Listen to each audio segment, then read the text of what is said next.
we're going to take you to ground zero. You'll see the catastrophic events unfold at the World Trade Center, much of it shot by everyday citizens who were there and told by dozens who survived.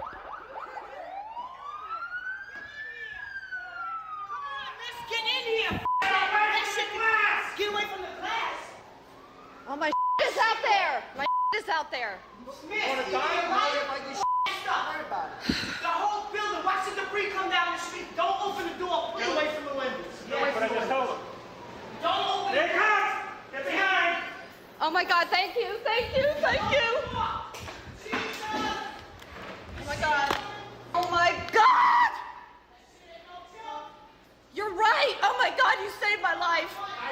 You saved my life! Thank you! Thank you! Thank you! Thank you! I covered a lot of sound back, miss. Thank you! Thank you! MSNBC Investigates, 24 hours at Ground Zero. This is an exclusive look at the first 24 hours of the worst terrorist attack in our history. Using cameras like this, much like the kind you'd use to shoot a birthday party, we've put together a ground zero view of the events. A handful of civilians and a few teams of video journalists took to the streets to document this terrible tragedy. Our story starts at 8:48 in the morning, September 11th, when a French documentary producer who just happens to be shooting with firefighters records these dramatic images. The first plane hitting One World Trade Center. Hearing the explosion, Luis Alonso, who lived in the shadow of the towers, watches the events unfold through the lens of his camera. My name is Luis Alonso, and I live below Houston Street, approximately, I would say, 2 miles from the towers, perhaps not even that far away. I was having breakfast, and then suddenly I heard this loud thump. It was physical. It shook the apartment. And I went to the window to look out, thinking there had been a backfire, very heavy truck hitting a very big pothole or a gas explosion. And then I saw this gaping hole in the World Trade Center in the northern tower. And at that point, my jaw just dropped. I looked at it for a bit, just in shock and disbelief. And then I ran and got my camera. It seemed like I entered a zone of unreality. It seemed so impossible what I was looking at. The day was so clear, you could almost see into the hole. You could see the shreds of the cladding of the building hanging from the hole. You could almost look into it. It was an enormous hole. And it just seemed like something that could never happen, would have never happened. Here I was looking at this thing. Then I climbed out onto the fire escape and I walked up a bit and I started shooting it. When I had zoomed in, I saw something. I never actually really knew that it was a body, but it seemed like it would be a body. It felt like a body, the way it was falling, the way it was responding to gravity, the sense of its mass and its scale relative to what I saw. And what I noticed later too that I didn't see when I was shooting was someone very high up in the northwest corner. I don't know if it was someone, but what I interpreted to be was somebody waving a towel or a sheet, because it was obviously something that was happening outside of the windows, and I always assumed that those that those windows couldn't open. And then I noticed something to the corner of my eye, and I looked and I saw another airplane.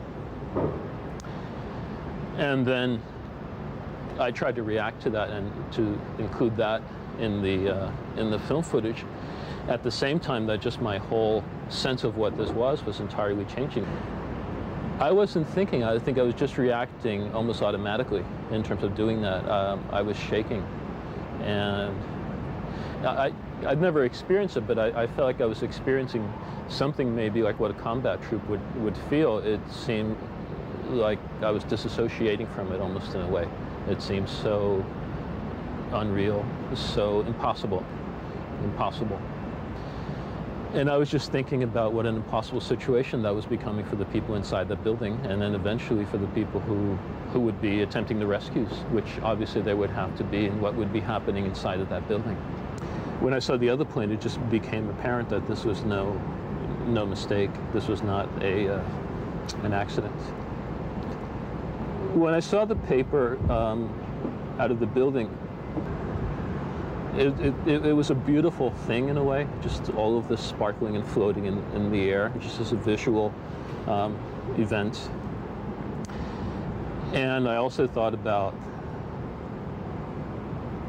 the unexpectedness of what something like this happened, the kind of peripheral events that I would never expect to happen, but then here's all of this up in the air that obviously was sucked out from the building by the force of the explosion or the aftermath. I don't know what. And as all this was going on, I was thinking how much this is going to just alter the nature of the American psyche, especially the New Yorker. It's probably going to alter architecture, building codes. It's just the ramifications of all of this, how far this is going to expand in terms of the effects that it had. Nothing will be the same. That's exactly what I was thinking.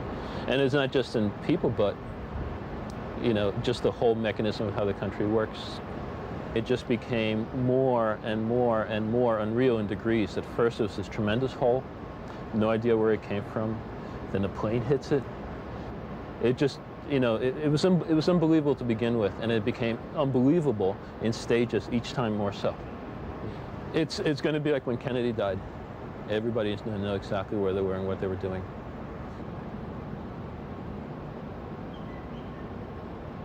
It's funny because looking from the house, and this is what I noticed immediately yesterday, you look into that sky, and it's like you could feel the scar in the sky.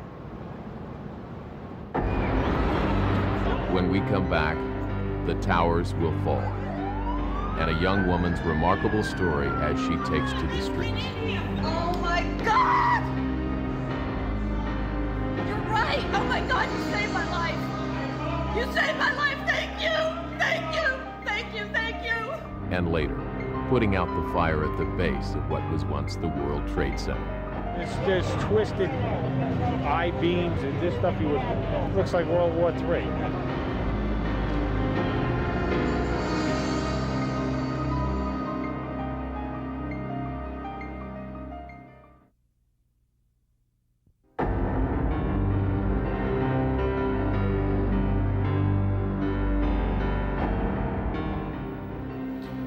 Lucia Davis is a journalist who lived minutes from the towers. And what you're about to see, in effect, will pull you through your TV screen, and you will experience the terror of the crumbling towers. The first inkling I had that it was an attack was when my father called and said that it was a terrorist act. I don't think I was really scared. I just didn't know what I was walking into. I had to see what was going on for myself. Everyone just standing, looking at the smoke pouring out of the World Trade Center at this moment.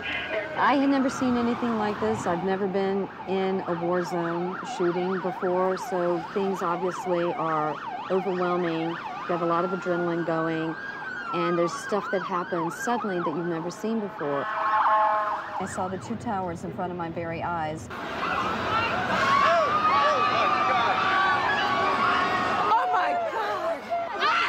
And then I looked up and there was one tower left and there was a billow of smoke.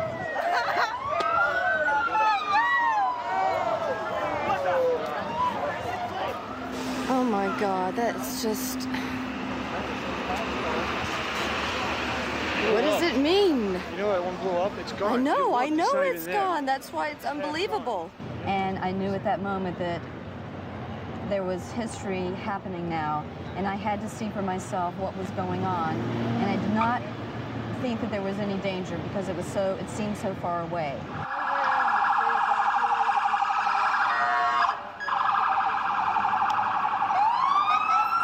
The cops started coming out in military format and pushing us back, and that is when I first was aware that there might be some risk involved. No chance. Keep a miss. You gotta move. Let me just stay right here. Move. I told you to move. All right? It's in order. Police in order. Back. You gotta move. Let's go. So I knew that I wanted to film the second tower coming down and that I had to see what was happening.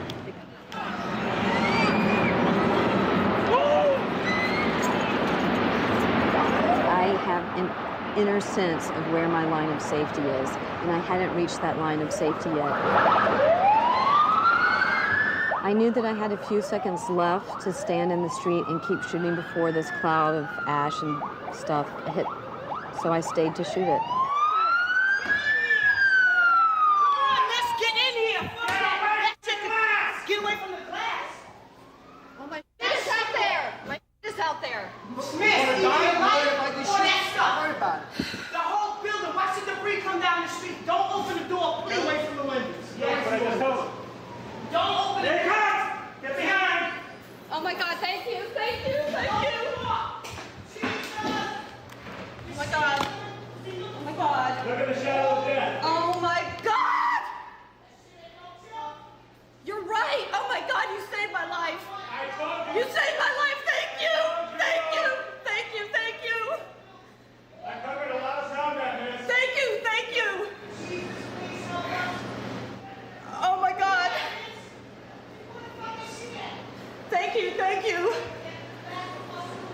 Okay, I'm fine. Thank you.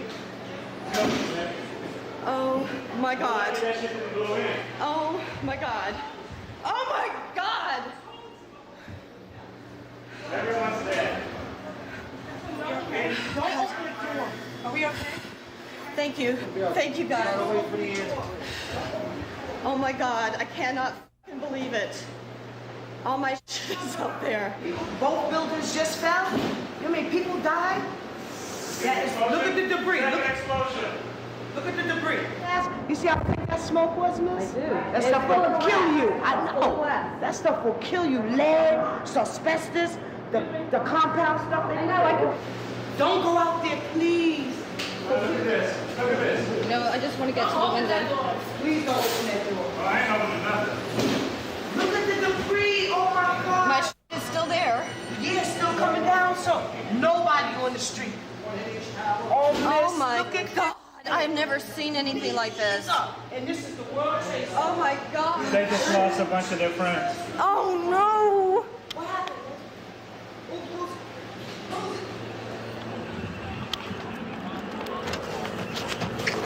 Coming back. Oh. Open the door. Thanks. You guys don't.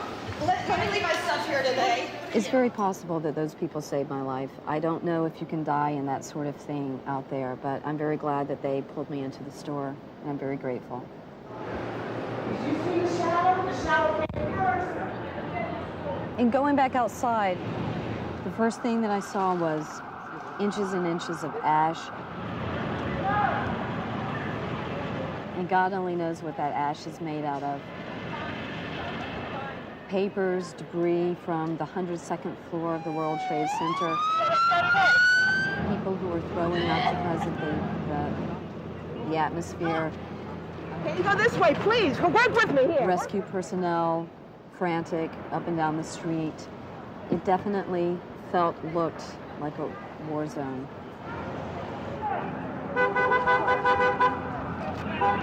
The most chilling thing was that there were papers on the street. Yeah, I just found a piece of paper that's burned. It says One Trade Center, 92nd floor.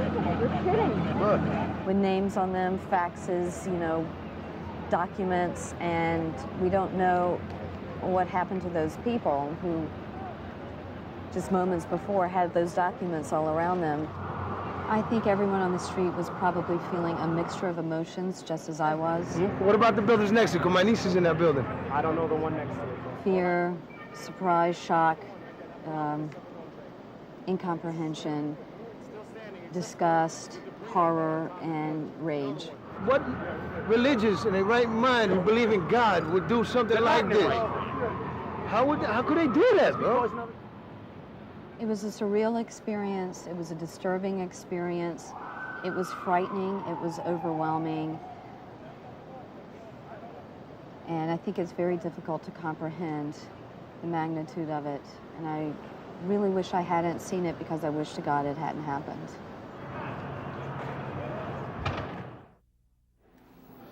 How do you put out the fires left by the destruction and collapse of the Twin Towers? It seems an impossible task. You're now going to the base where the World Trade Center stood just hours after its collapse. It's where we found engine company number 15 and a firefighter who would only give us his last name, Firefighter Miller.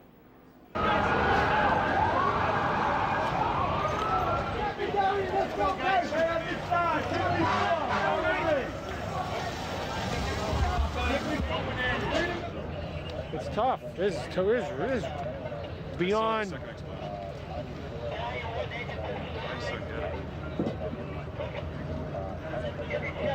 You know, we can handle just about everything. This is beyond. Yeah, it really is. They were trying to put the fire out down there with towel ladders, but when it was on the 4th floor, we were trying to. well, we got all kinds of water problems. The 2 trade buildings took out the mains. There's no way to put the fire out. Well, they say 50,000 people work in each of those buildings. Yeah. And you know damn well, whoever was over the top of the crashes was stuck there. How are you going to get down? There were a lot of people that saw something. So I mean, I don't know what floor that the planes crashed into, but if it's in the middle anywhere, well, then you got 25,000 people in each building right off the bat. Yeah. Where were you? 88, One World Trade. 72. You're on 88? Yeah. How'd you live through that?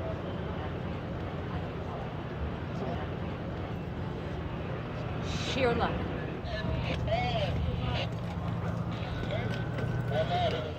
Our rig's one of the ones buried down there. Still missing 3 guys. 3 guys? Never in the history of this city have so many firefighters and police perished all at once. He just got to get out. I'm getting him out of here. He was in the collapse. He got buried.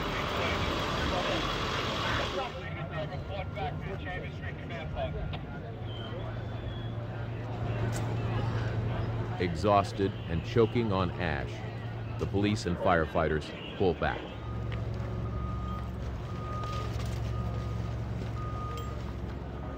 Yeah, you got to see the tail of the plane going in. We were in the stairway. That was the collapse of the first building. That big hole. Many firefighters are in shock. The plane went in 107? and bodies came out.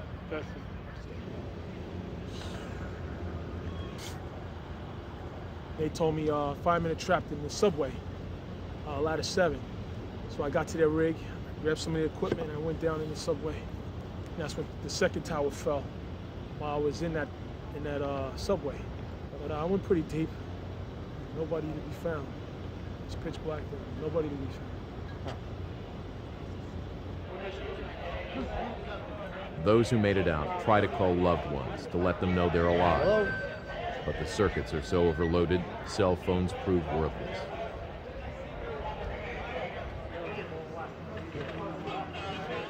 A command post is set up at Stuyvesant High School. Inside, firefighters line up for the payphones. Sure, it's chaotic. Get fresh troops in. Yeah, we're regrouping.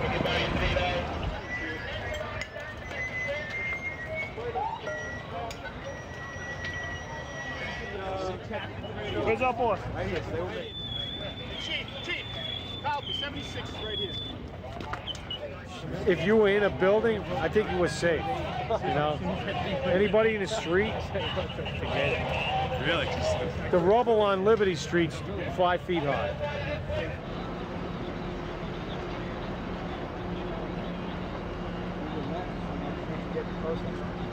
The silver facade that was on it, that really didn't look like too big when you looked at it. It's huge. It's like each piece is about this wide, and it's about like this deep, and it all piled up like this, all on Liberty Street.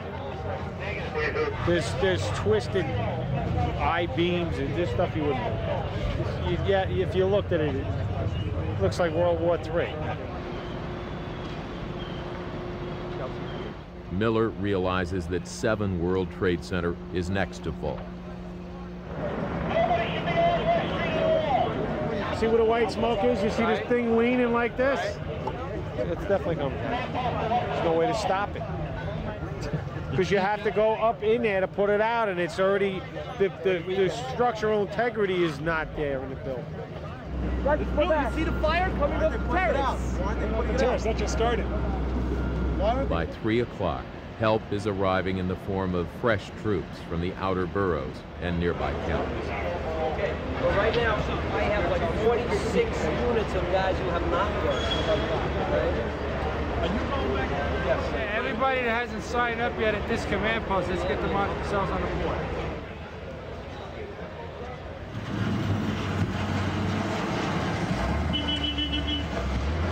You're gonna need cranes. You know, you're not even gonna move that stuff with payloaders. You're gonna need a crane and torches to cut it up, move it.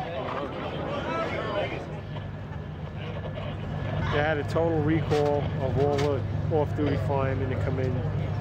So I would imagine we're all gonna be camped out at the firehouse for the next few days.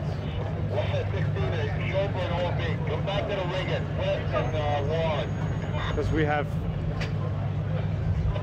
the equipment's all decimated, manpower's decimated. You know, we got to get back into, you know, this stuff doesn't stop because of this. Yeah. You know, we got to keep going. So. I don't know how. What's going to happen with the fire department after this?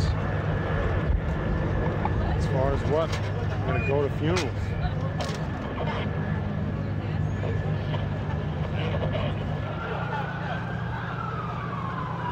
Did you go in?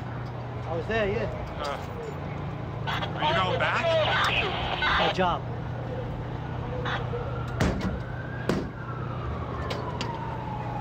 Good luck.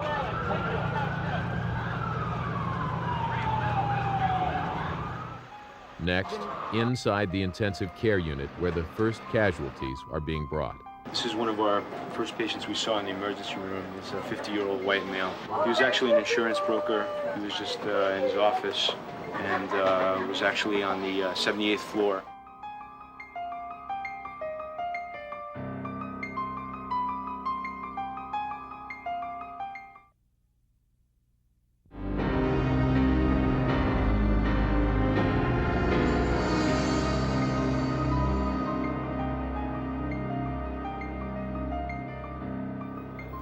As we continue, the jetliners have hit the towers and the buildings have collapsed.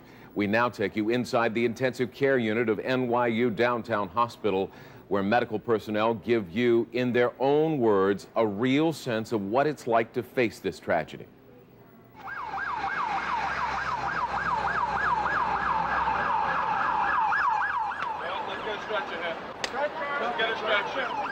It's just a very sobering experience for all of us. There were severe burns, fractures, dislocations, degloving injuries where parts of people's extremities and their torsos were literally pulled apart. These sort of things that you see in war. Most of them were jumping from the building. And you said that you saw 2 fire trucks pull up and firefighters went into the World Trade Center, into the towers, and then they went down. Then they went down. Whoever these poor souls are, they didn't make it out. My name's Dr. Howard Beaton. I'm Chief of Surgery and Emergency Services at NYU Downtown Hospital. Many of the people who were here in 1993 couldn't believe the devastation at that time. 93 was really just almost a dress rehearsal compared to the seriousness of this.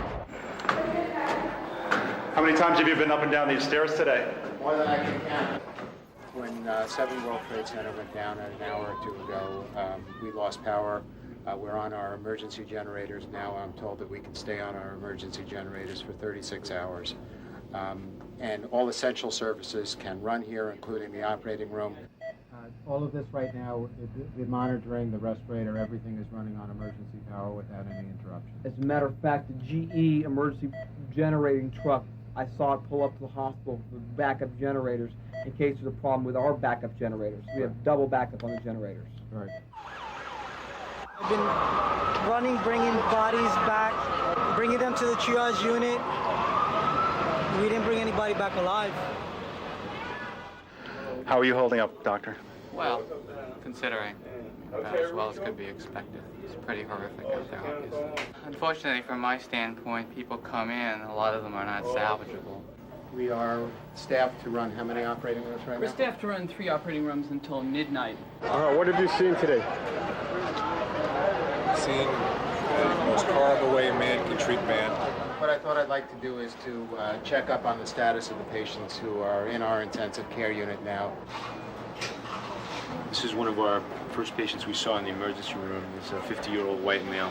He was actually an insurance broker. He was just in his office and was actually on the 78th floor of the second tower and was evacuating the tower and experienced all these explosions and made his way back down. Came in with penetrating abdominal wound and also open shoulder separation, dislocation. And he's actually miraculously doing very well. Airports throughout the country will be closed at least through noon. This is in every way comparable to a war zone and to a battlefield. When we saw the first explosion go off, we saw about 30 bodies just come out of the sky and just thuds all over the place. The true first responders are the ones that paid for it with their lives. There's a lot of bad emergency workers that are. There was apparently a firefighter found in the rubble. Many of them responded to the Trade Center when the first plane hit and were buried in the rubble. Unlike most people, EMS workers tend to rush towards the scene of an accident, and unfortunately many of them have been trapped and are injured. This patient is a 79-year-old man who had an obvious fractures of the facial bones, basically disconnecting the facial bones with the rest of the craniofacial skeleton. If they can't breathe, they can't live. So we did that immediately on him via the direct incision in his windpipe. This is the place, though, where life hangs in the balance. That's correct. This is a unit where patients, after they're cared for, stabilized, are brought in here for further management. We have to bring a mask. Yeah. Bring your mask. It's funny because we said, well, if they happen to hit the World Trade Center again, what would we do? And we'd be able to call for more help. We'd be able to call, and we did get that. We got help from other hospitals. You just said that during your most recent training. Right. Yeah. What if they hit the World Trade Center again? Yes. We went to the windows and we looked out and we said, okay, this is no longer a game. This is reality. I saw the smoke. I saw my truck out there covered with soot. I saw people running here with blood on their heads. This is no longer a game. This is not a TV show I'm watching, a movie. This is reality. This is what we do. Breathe. Back up, all right? Keep on breathing. Unfortunately, it's not really all that nice all the time. So we'd like to talk a little bit right now about this patient behind the curtain, if we could. Please. This is an unfortunate 29-year-old gentleman who suffered severe injuries, was brought into the emergency room. He worked at one of the Wall Street firms, and despite our best efforts, we weren't able to stop the bleeding. We brought in the orthopedic surgeons to try and fix his pelvic fracture. But once again, despite all that and infusing massive amounts of blood products, we weren't able to save his life. We've heard about the successes, and you saw the people running away from the building and a lot of the news stories, and obviously those are the people who have survived. And only after we begin the process of actually being able to enter the towers, or what remains of the towers, and bringing these other people out, then this story will be much more common. The hardest case, single case, I've been in practice for 20 years. The hardest case that we put so much into trying to save his life. Can I bring someone in to see the body? Oh yeah. Okay. As physicians, as healthcare professionals, we're taught to fight this battle a single patient at a time. If there's anybody who's a paramedic, a nurse, a doctor, that can make their way to Pace University, we need anyone that can come and give a hand so it could free up the doctors. One of the young ladies who saw the building coming down above her jumped out of the window onto some rubble below, and I think she was about 9 stories high. In a normal day, we would say might need amputations or a year and a half of reconstruction, and it's really a tragedy, but really she's alive, so it's a win, and it's a triumph of human spirit to escape such a disaster like that. very excited about being able to save this guy. I have heard that he was a guard of the observation deck. He came with extremely serious, life-threatening, fatal injuries into the hospital. We were lucky that we recognized the problem immediately and were able to treat it effectively. So the fact the patient's actually going to live, he has a great chance of doing well. Situation like this, when you have a guy that, you know, you can get back to his family and get him back, that's makes it all worth it. I mean, that makes the years of sacrifice seem worthwhile. We've been told by EMS to expect as many as 500 more casualties as they start to go through the rubble. We just don't know when that's going to start. So, in many ways, the worst might be still to come. The worst is we just don't know when the worst will be. Anybody who wants to stay in the hospital, to stay nearby, or has to stay in the hospital because they can't, can stay here. You're going to make sure that you have an adequate number of rested staff. These are human beings who care about other human beings, and because of them, other people are alive. And I think that this is a wonderful story that has to be told during this time of tragedy. And in the coming weeks and months, there will be more stories of hope and inspiration, like that of this patient, who was also rushed to NYU Downtown Hospital. Here's Edie Magnus. One of the first victims brought in minutes after the attack was a young woman who appeared to be in her late 20s. This was originally Jane Doe number 1. This was a woman who was injured from when the first plane struck. In the ER, Dr. Jerry Ginsburg, a plastic surgeon, found Jane Doe number 1 hanging on to life by a thread. Put intravenous fluids in her and essentially took this lady who was absolutely bleeding to death, stabilized her so that I could then bring her to the operating room. And again, the team would be, her legs were almost cut off. Cut off apparently by debris falling to the street. We have been told that what hit her was the landing gear of the plane. If it had been a few inches further forward, it would have hit her in the head and she would have never made it here. The trauma team operating on Jane Doe had few options and even less time. Her legs, they concluded, should be amputated, and fast. And one of our superb surgeons came in, well-trained in trauma, and he looked at the team, the 4 of us working, and he said, in his Australian accent, "For God's sakes, cut him off, we've got to get going." And that was actually superb trauma training. You don't waste time on things that are non-reconstructible. You save the blood, you get the job done. But one surgical team member, a foot specialist, begged for more time before going through with the amputation. And Dr. Botwinick said, "I think I can save these feet. I'm going to go a little slowly and I'm going to get it fixed." Surgeons worked for hours, slowly, meticulously reconstructing her lower torso, her legs, her feet. As I'm operating on her, and I'm looking at her, and I'm saying it's not Jane Doe number 1.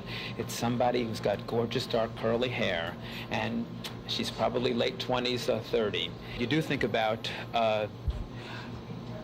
if Dr. Botwinick can put these feet back on, what is she going to do with these feet? And I'm desperate to know who is Jane Doe number 1. Remarkably, doctors were able to save Jane Doe's feet and legs. But when she came out of surgery, the trauma team still had no idea who this woman was. It wasn't until 8 hours later when, despite having a tube down her throat, she managed to whisper her name and phone number. And I got her name and telephone number, and I spoke to her fiancé, who answered the phone, and I heard the word fiancé. I said, well, because of Nelson, at her wedding, she will dance on her own feet and not on prostheses. At home on New York's Upper West Side, Greg St. John had been frantic for hours, unable to find the woman he was to marry a year from this month. And then his phone rang. I waited about 8 hours through the day until the surgeons called me, and they asked if I would possibly know Jane Doe number 1 for any reason. And I asked if it was Debbie, and they said, yeah, they think she is a Debbie. Best phone call of your life? Absolutely. Okay, this is Debbie. Hey, Debbie. Okay. It turns out Jane Doe number 1 is 30-year-old Debbie Martinfeld from New York City. 4 days after nearly losing her life, Debbie was finally able to breathe on her own and to talk although her voice was just a whisper. I understand you're getting married? Next September. Next September. I have an amazing fiancé. He's one of those few special people in life that I know I have found a truly unique and vibrant person. I'm sure he feels the same way. I think so too. Debbie told us that on Tuesday, she'd gone to work early at the American Express office in the World Trade Center. What I remember is walking onto the subway to the street and looking up and seeing the top of a building and fire, going, oh yeah, that's not true. That can't be true. And then I remember seeing the other tower explode and know that I had to run for my life. That's all I remember. Debbie's recovery will be long and slow, but she's off to a start that's nothing short of amazing, thanks to the helping hands of strangers who have now become lifelong friends. I'm so thrilled and so impressed with the people who have spent time with me. They've changed my life, all for the better. And I love them. I don't want to lose touch, whether it hit your job or not. You didn't have to go to this extent. She's in the ICU the day after this amazing trauma. She's had, at this point, 30 units of blood, the tube between her vocal cords who can't speak, the devastating injury, and the fact that we've changed the shape of her backside and put it back on, missing certain parts, and she's desperate to grab a tablet to write to me. So, Doc, my butt's smaller? And I said, my kind of woman. It's unbelievable to just be able to have her smile at me. And as soon as she opened her eyes and looked at me, she grabbed my hand. I said, my name is Debbie, and she wouldn't let go of me. So we both started crying. She's gonna live, and we're gonna go to her wedding.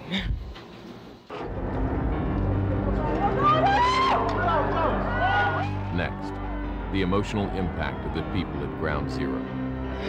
The second building just fell.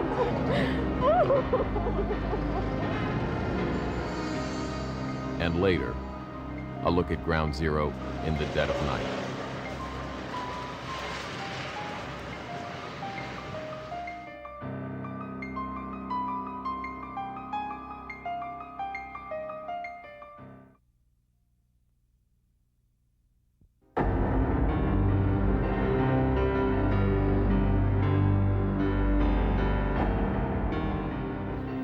Panic, fear, and chaos are words that accurately describe what people felt on the street, and that's where you're about to go.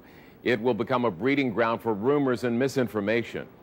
We start with the experiences of one cop, United States Court Officer Al Mascola. It was just mayhem initially. Nobody knew what was going on. We saw a lot of glass, a lot of debris. Sergeant Mascola rushes up 51 stories to aid in the rescue. And we noticed on the way up that several floors were on fire. The entire New York City subway system has been shut down now, so we have a lockdown above ground, as you said. And as we were going up, of course, people were coming down. Hundreds and hundreds of people were coming down. We felt a little shake. Everybody fell to one side. We had no knowledge that another plane had entered the South Tower. It seems to me like a definite beginning of World War III. It looked like a nuclear bomb coming up Fifth Avenue. Another explosion, and that we are at war. We've been attacked. And then we heard the calls for Mayday, and officers down at 1013. 1013 is an officer needs assistance, and it's an emergency. It was an extreme situation, and calls were going out, get out, get out, get out. And then everybody started running downstairs. We were trying to take as many people as we can with us. When we came downstairs, when we saw the mayhem and the destruction, it was kind of like a Bruce Willis film. Emergency vehicles on fire, police vehicles on fire. There was smashed fire engines, fire trucks, and cars were exploding all over the place. At that point, we heard a loud rumble, and then we looked up. The North Tower was coming down.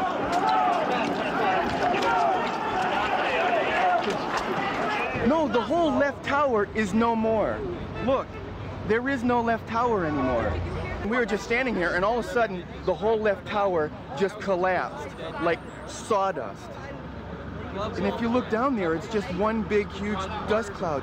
And we saw a little alcove. I knew that it was cover, and we needed cover because I knew the impact I was unsure whether it was going to fall on us, but I knew the impact was going to push us down the street. And it would say 30 seconds later, the world just went black. And at that point, everybody was scrambling to breathe. There was no daylight at all. It felt like you were sucking in pieces of a couch. That's how much stuff was in the air. I tried to breathe through my T-shirt. I tried to breathe into my arm, but it was just no good. There was no breathing available. But Sergeant Mascola manages to cheat death. The only thing that saved us, actually, we were all laying down. We lost communication, and somebody was yelling, "Follow my voice." And it was a fireman, kind of a beacon of hope, and he yelled out, "If you can hear my voice, come to me." So we crawled through the muck, and we couldn't breathe, and we're thrown up, and we got pulled into a bagel store. And people were there waiting for us, and they poured water on us, and people began to cough up the material that they had breathed in, trying to get breath. If what happened to the second left tower, the right tower, the same thing is going to happen. The right tower is still standing, but what happened to the left tower? They can't get up there and stop that fire. That whole same thing's going to happen to the right tower, maybe in about half an hour, an hour.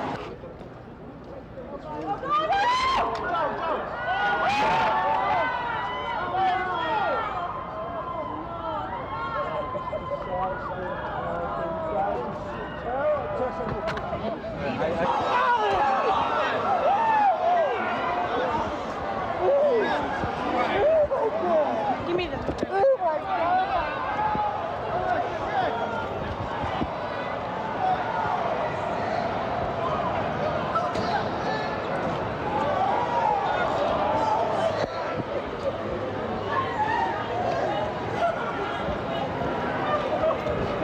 The whole building just fell.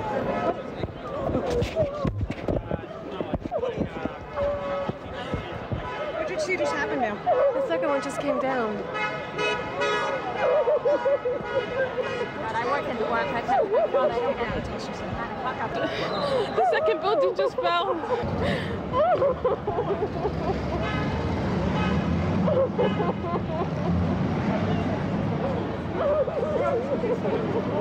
I imagine all those rescue workers and everybody that was down here trying to render assistance are probably dead. World Trade Center towers aren't there anymore. If you look down the road, it's covered in debris, and all of New York's finest and all of their bravest firefighters are probably not alive. Almost immediately, the city is consumed by panic and rumors. Because the plane came down very low, down Fifth Avenue. It's almost as if it missed. It was aiming for the Empire State Building and missed it. So it flew over here. They all were watching the plane. There must have been 1 million witnesses on looking at the first plane because it was flying low and it was loud and everyone heard it. And it missed the Empire State Building. Everybody has to move back to the court behind you. My nephew's in there. I got friends in there. I'll apologize tomorrow if I'm wrong. Tomorrow there'll be too many people dead. There's nothing to talk about. They hit my family. Okay, I think it's them. I'll hit them back. That's right. What family? My family. I have relatives in there.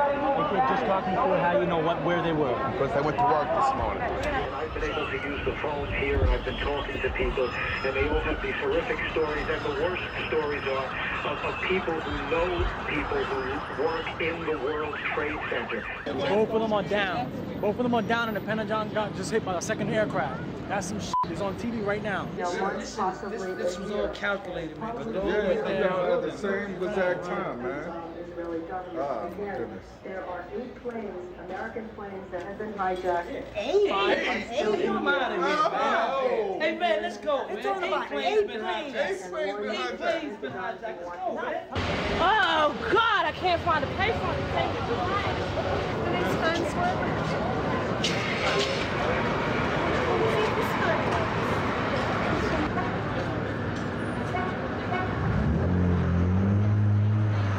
There is no subway service. The transit authority said that everything is shut down by order of NYPD. That is what I got. We have lost everything. Nothing is moving in or out of the city. All subway service is dead. We are out of business as of right now.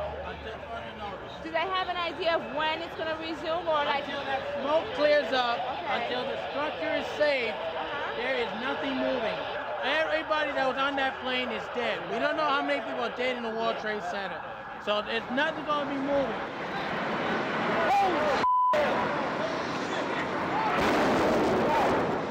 I'll remember the shake on the 51st floor, and I'll remember the calls going out, Mayday 1013, and having to come down 51 flights as fast as we could. And then I'll remember passing the people that I passed and knowing that when I hit the street, it was only 30 seconds till the building came down, knowing that not everybody got out. Eventually, the day ended and night fell. Once more, we follow journalist Lucia Davis as she wanders through Ground Zero.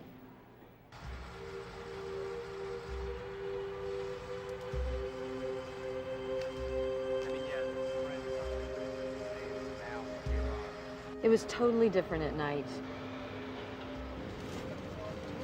It was very eerie. It was pretty horrifying. I went out about 9 o'clock at night. The sun was down. There were police barricades everywhere. We had to think of ingenious ways to get through if we wanted to get close to the site and what was really happening. I knew it was a dangerous situation, and I still felt that it was important for me to go in for the world to know what had happened and what it felt like. The first people who were staggering out of the scene that I saw were the firefighters, and I was reluctant to even talk to them because what they had seen was so horrific. You can see the grief and the shock on their faces and the physical exhaustion. How's it going? They need a lot of heavy equipment to get everybody out. Really? Yeah, it's a lot of heavy steel in the street. Do you think there's a lot of people alive still? I really don't want to speculate. What does it look like down there? Looks like a war zone. All the steel from the building, all the facade from the building, there's papers everywhere. You know, it's devastating, very devastating.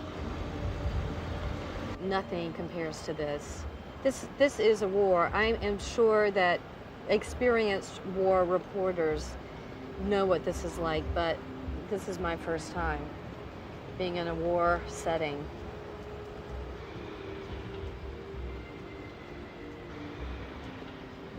I saw, the piles of ash that were quickly turning to mud, and the thought did cross my mind again and again is, what is this ash made of? Is it, God forbid, made up of humans as well as debris from the building? And that is really just so much to take in.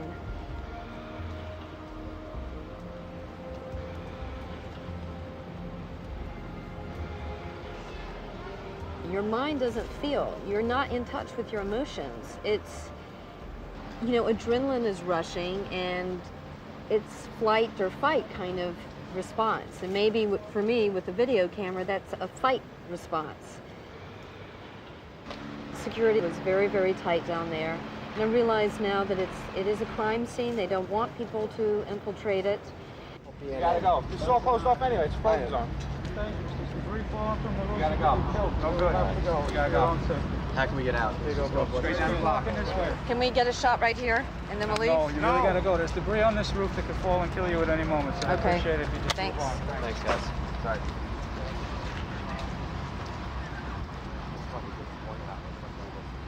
I stopped shooting around 3:30 or 4 in the morning. There was no more good that I was going to do. I had done my job, so I left. As we left, I saw more and more emergency vehicles arriving. I believe there were a lot of military vehicles coming to the scene. There were bulldozers and so forth. And as I got past all of that, the streets were really, deathly quiet. No one was on the street. None of the places were open. Maybe 2 or 3 people walking here and there. And in some ways, I was feeling lonelier. I keep waking up and cannot believe that what's happened has happened. I can't get the images out of my head. It's a lot for the human heart and mind to comprehend.